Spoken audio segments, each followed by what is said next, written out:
Welcome to my Timeless Bible Story YouTube channel. In the days after the great kings of Israel, like David and Solomon, the nation had turned away from the Lord. King Ahab, who now sat on Israel's throne, was known as one of the most wicked rulers the nation had ever known.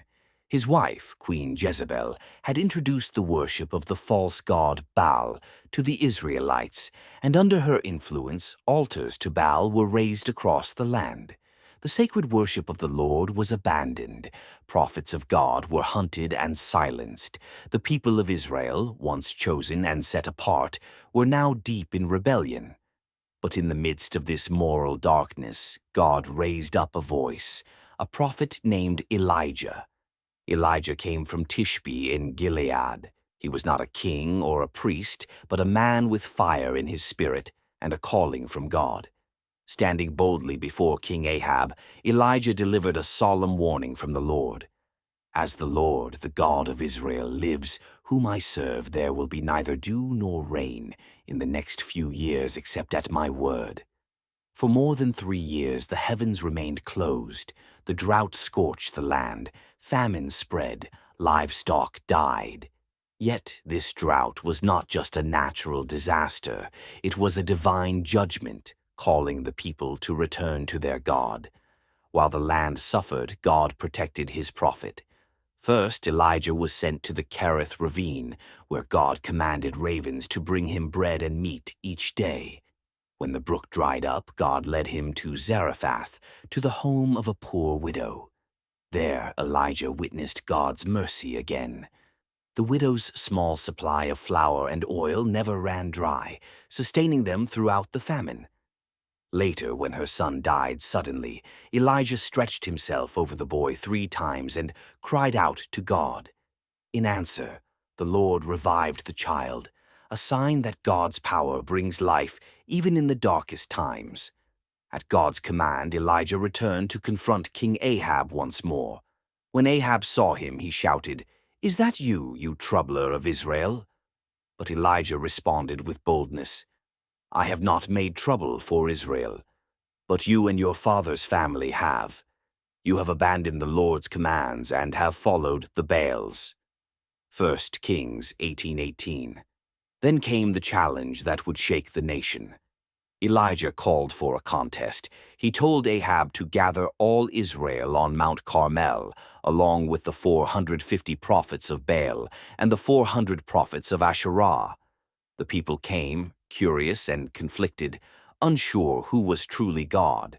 Elijah spoke to the people, "How long will you waver between 2 opinions? If the Lord is God, follow him. But if Baal is God, follow him."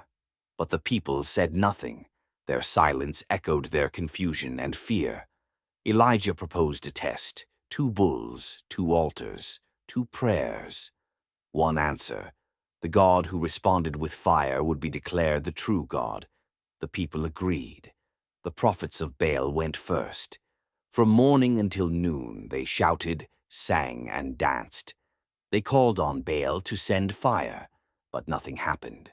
No voice, no flame, no sign, just silence. By noon, Elijah began to taunt them. "Shout louder." Perhaps he is deep in thought, or busy, or traveling. Maybe he is sleeping and must be awakened. 1 Kings 18:27. The prophets grew more desperate. They slashed their skin with swords and spears, blood pouring down, yet still no fire. All day they cried out, but Baal remained silent, powerless, imaginary. Then Elijah called the people near. He took 12 stones, each representing 1 tribe of Israel, and rebuilt the altar of the Lord. He laid the wood in order, placed the bull on top, and then did something extraordinary. 3 times he had water poured over the sacrifice. The altar was drenched, the trench around it filled with water. There would be no doubt. No one could claim this was a trick. Then Elijah prayed, "O Lord, God of Abraham, Isaac, and Israel, let it be known today that you are God in Israel, and that I am your servant. Answer me, Lord, so these people will know that you, O Lord, are God, and that you are turning their hearts back again." Suddenly, heaven answered. The fire consumed everything. Even the stones and water vanished in the blaze.